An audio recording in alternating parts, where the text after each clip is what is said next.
So this is the 300-pound watercolor paper, and these are dollar store spray bottles.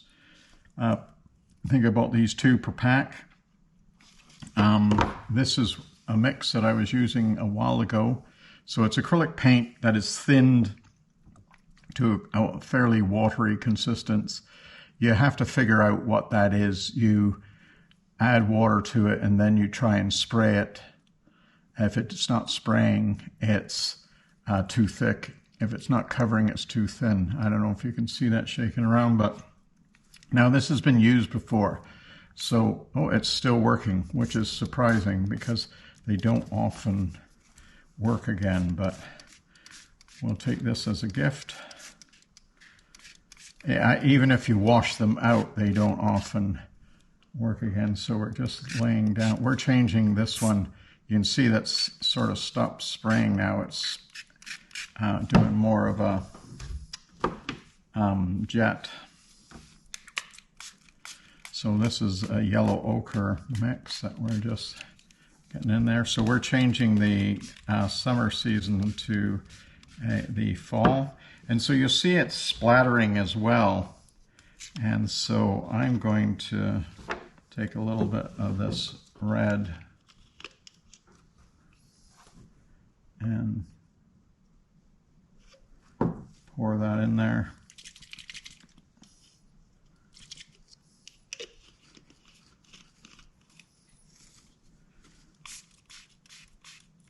Probably not enough in there. A bit more.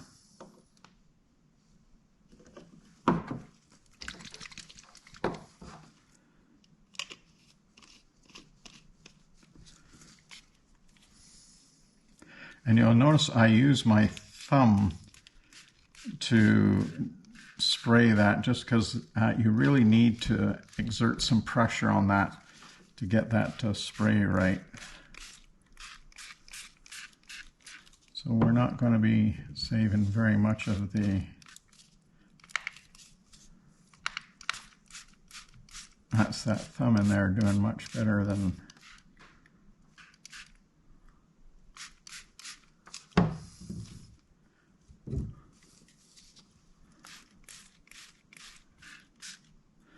okay, we're going to mix up a darker color.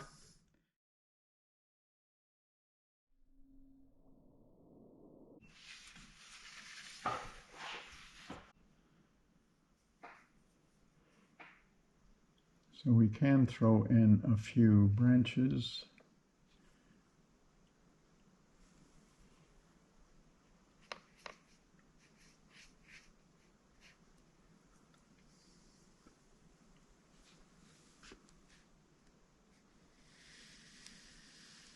You'll notice that I'm working from the right side in, which is the correct way for a left-handed person to work. If you're right-handed, it's a shame, but you just come in from the other side.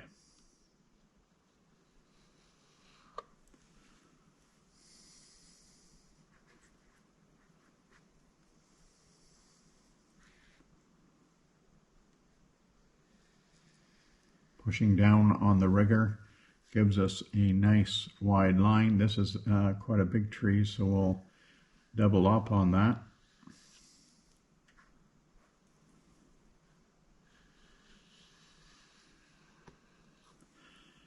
And of course, when you're pushing down, it uses a lot more paint as you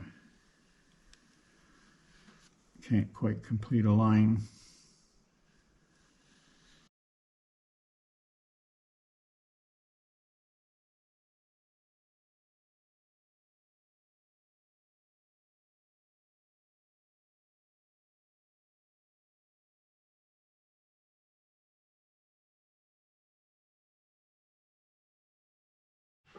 So this is the second layer of splash, and we're going to use the splatter brush first.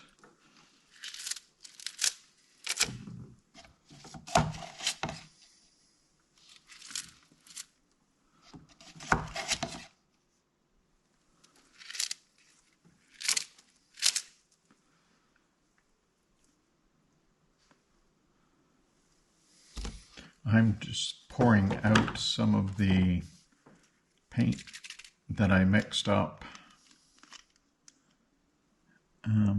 for the spray.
So we're just using some ultramarine blue and white to create a very light sky color.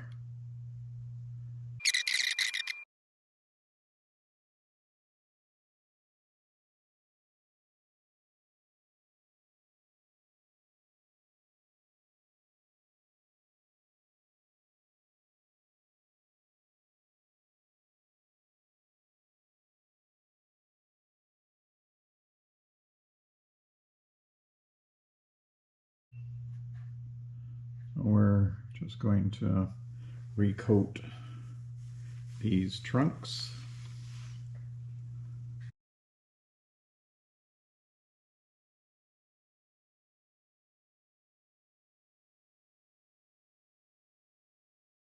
Just desaturate that purple a little bit.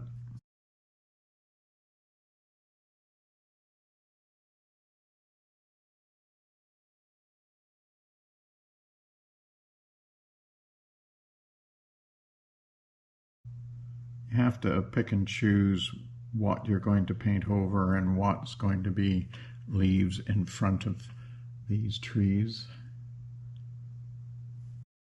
So we're going to be adding some darks in here. We're going to gradually creep up on them.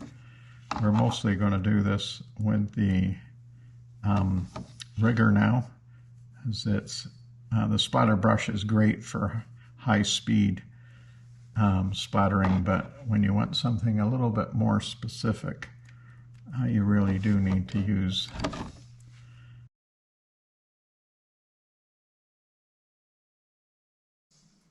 when you're doing it like this, you really have to watch that you're not being repetitive or too specific. You want it to look like it's still splattered. And you can throw in, obviously, a little bit of splatter in with that. Keeping in mind, this is just we're going to be coming in with a darker, probably several darker oranges.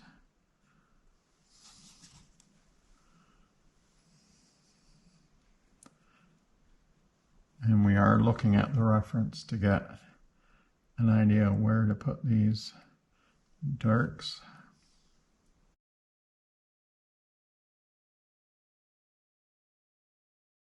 So we're putting the last layer of splash. This is the red that I've just added more ultramarine blue to darken it.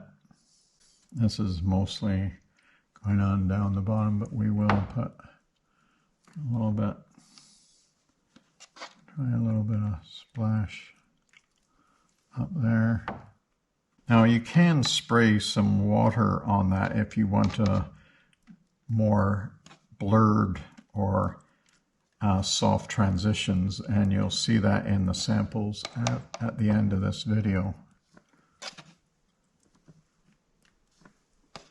But I think we're going to leave this pretty much as it is.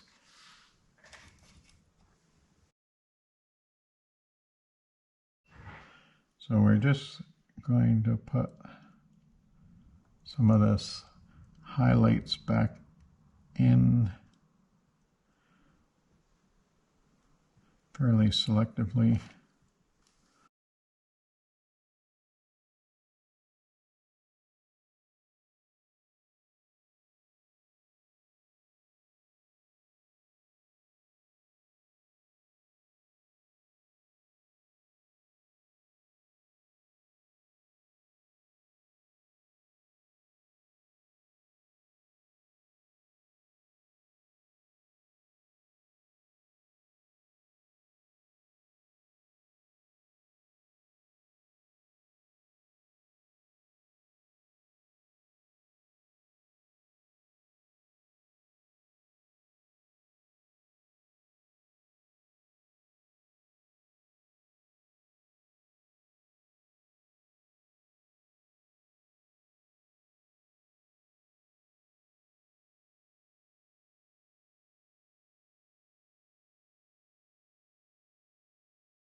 So when you're working on a canvas, it's a good idea to put down a base coat or tone the canvas in some way.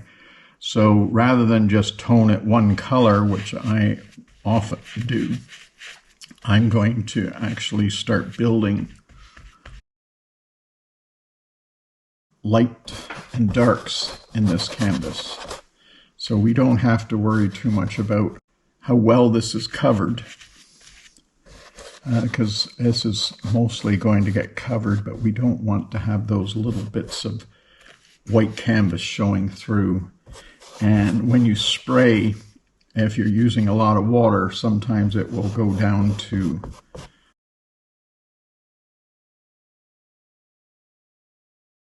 white canvas, which we don't want to do. So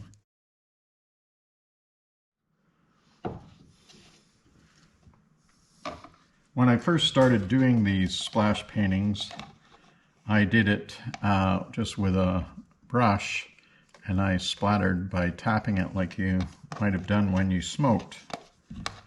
But having since found that someone had already thought of a better way to do that, this is a splatter brush. So it's almost like as thick as a corn broom. They're not synthetic, or rather they are synthetic.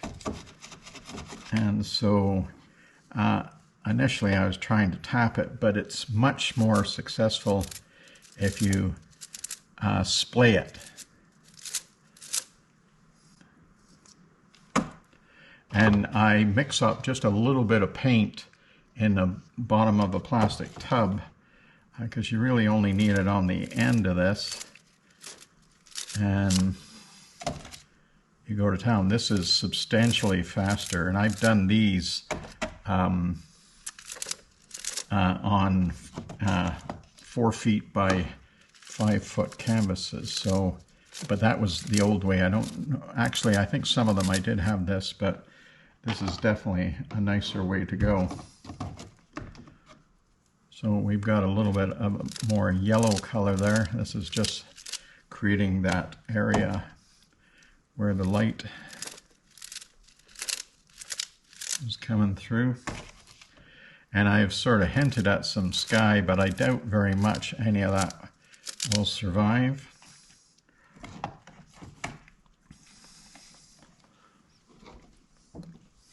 So we're going to darken the color just by adding some ultramarine blue, not going all the way just yet. So I just add it to that rather than have 12 different colors on the go. Don't worry about mixing it too much.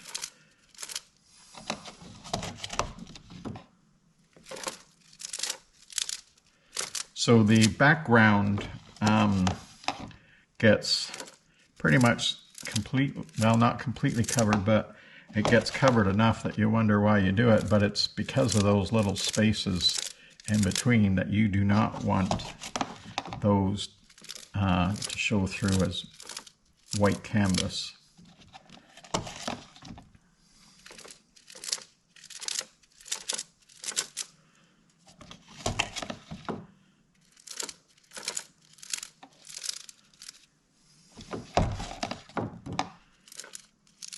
This is the second time I'm doing this because yesterday when I was doing it, I forgot to hit record.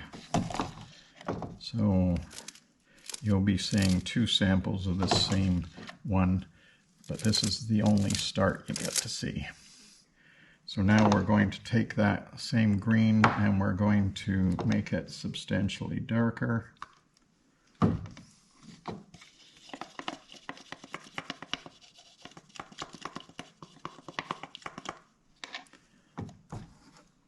You don't want this paint too thick because you'll get texture that you possibly don't want.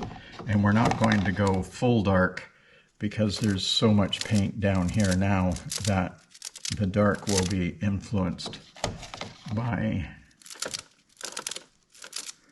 the light.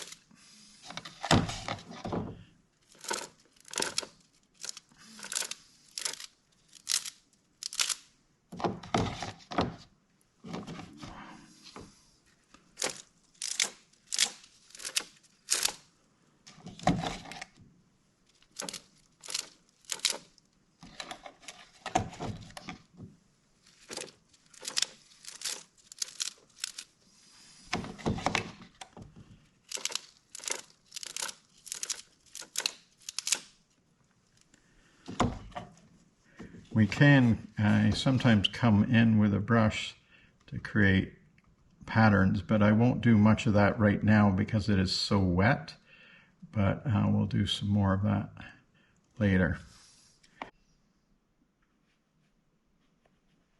So we're going to put some different color trees in. Just sometimes it's a species difference and sometimes it's just the lighting that's hitting the tree. This is actually a young maple. I believe the big ones that are going to paint next are also maple, but they're more fully in the shadow. So they don't have the same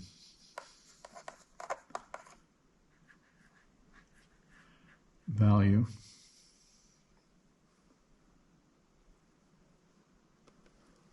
So we're pushing down on that rigger to get a nice wide stroke. And we're actually going to double up on that to make it even wider.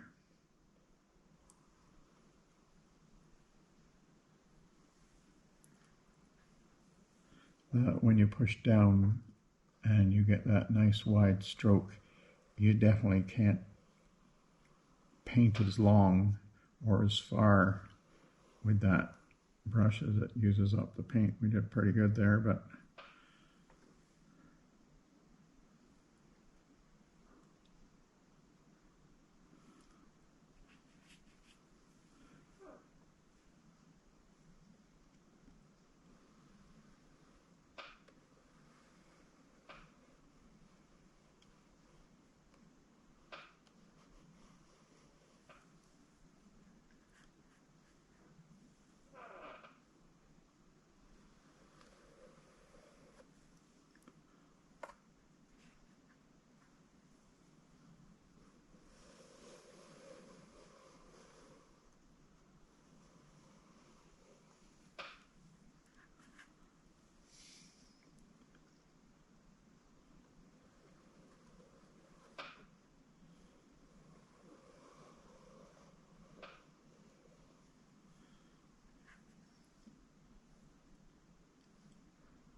So we're actually changing the colors coming down on this one. We're taking that into a dark as it gets lower in the canopy. I think we'll do the same for this next one as well. You want to watch that you're not repeating the same spacing. I am looking at the reference here and sort of somewhat mimicking that, but not entirely.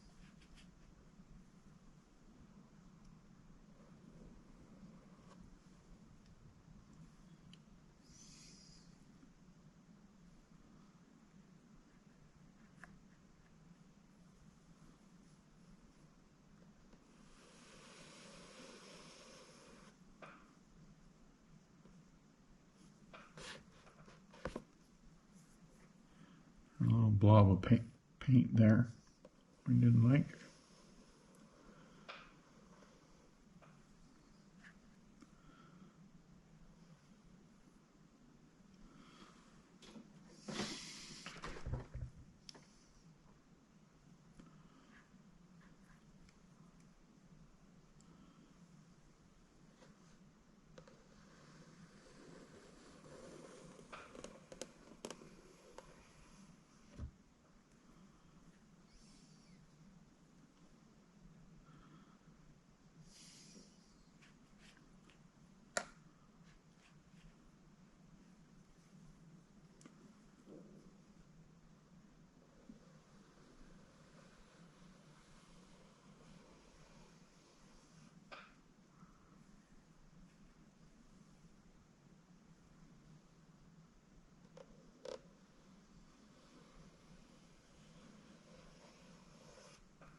GoPro, stop recording.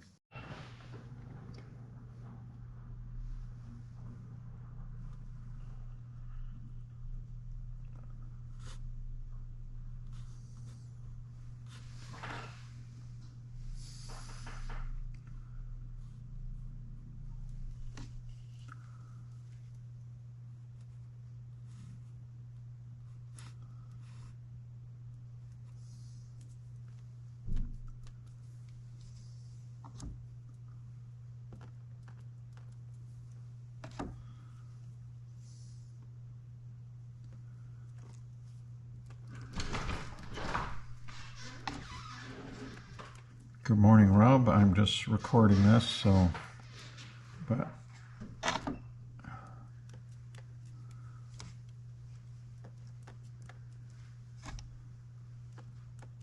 you can talk. It's not, I'm not not going to keep the sound. I'll keep that. It's not easy being green, you know. So did you have a chance to try those magnets? Or you totally forgot about them? The things to hold the screws on your bits. Oh no, I did play with them, but that's good. And I put them in a special place, and I wrapped 3 of them for a birthday gift. I know what you're talking about now. I was just, you caught me off guard because 2 things are happening. One, my memory is pretty well shot, and 2, well, that's nice. What's the blue, the very blue? It's like a neon cobalt blue or something. Yeah, it's amazing how many people really like that. I'm not saying I like it. Oh. But I did say that's nice. It's an eye catcher.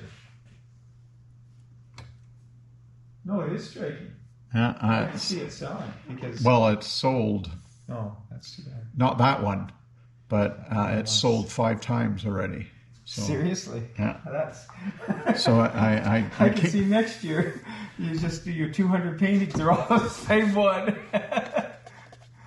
Well, it does seem a shame that that's the way it goes, but. Well, it's quite impressive because it has the brightness and the darkness. Well, that's because this thing's in the way. No. It has the brightness and the darkness in the blue. Like you might say it's bright, you might say it's dark, but then having that reflection come up the stream, and that's from a photo you took? Yeah, it's actually, that's probably the first year I was working at Shoaldice. I was up photographing a school in Wharton, and I was trying to get the early light on the building, right. And I happened to just turn my, saying, wow, that's really cool. Well, this is your new stand. Yes. You're liking it, eh?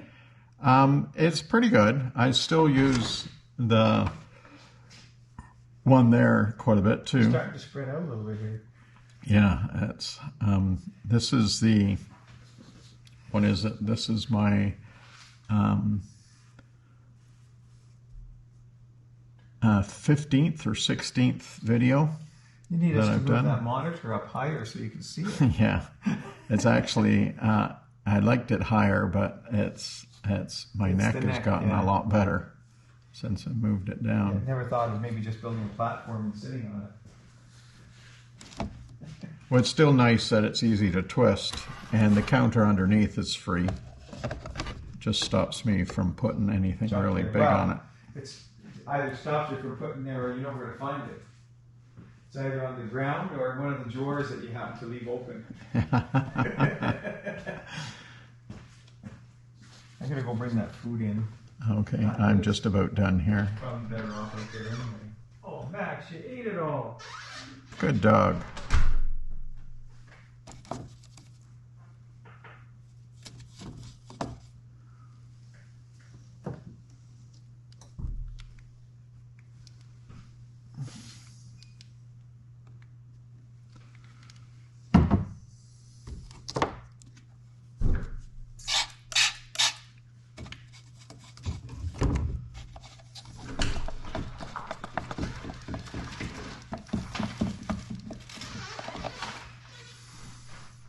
So what have you been doing all week?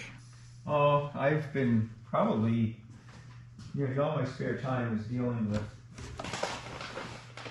Rogers from Kitchener. I've been down to Kitchener, stayed there 2 days, dealing with, it's been computer stuff for about a week and a half now. Do you do stuff for Rogers? No, I fight with them. They don't do anything for us. They have. They're your what provider?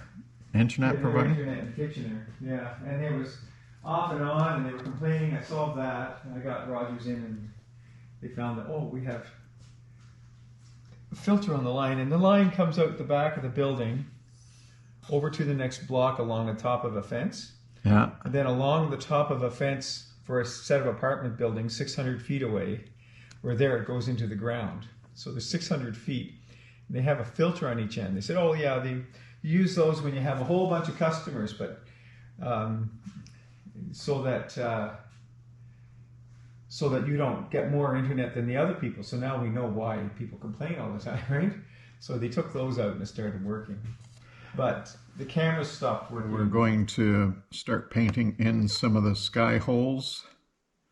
And you can see just a little bit of that original blue that we put in there as the sky holes when we first started the background.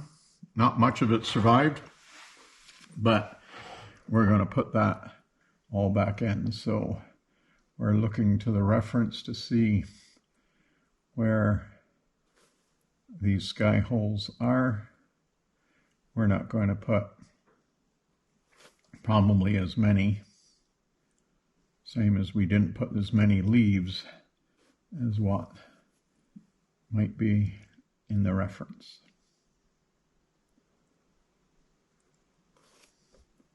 It's a mix of ultramarine blue and white, titanium white.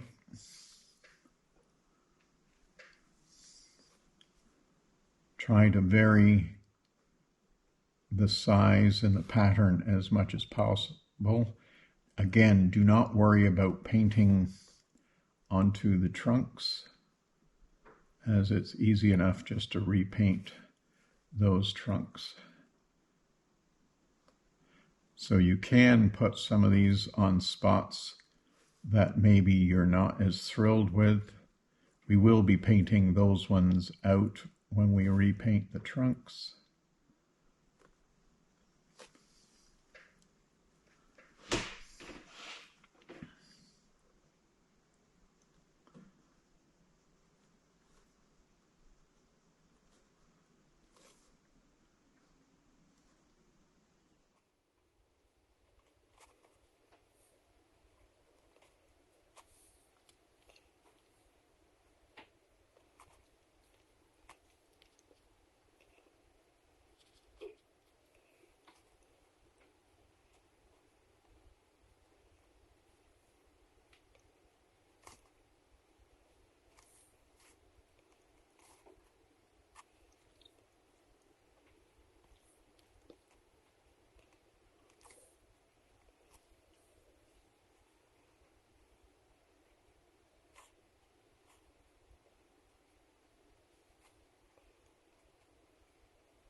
So now we're going to hit all those sky holes with a much whiter version of that blue.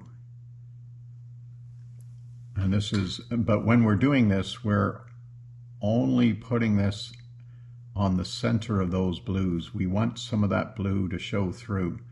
Gives it a nice glow effect. We'll hit most of them, possibly not some of the smallest ones. As when you're looking at holes in the tree canopy, you'll often see ones that are partially filtered by the leaves, and so they tend to be a little bit darker.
So we're going to repaint the trunks, and we'll be covering up some of the splash which brings the trees to the front.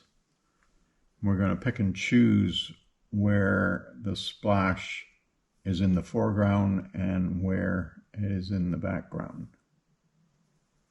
And we'll take out a lot of the little tiny splashes. Most of this stuff down the bottom will remain in the foreground, and we'll likely add some more of that.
So we're just going to mix up desaturated purple.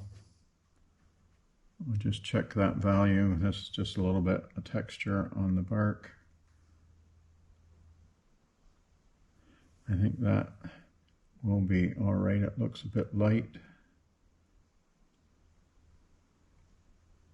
but we know it's going to dry darker.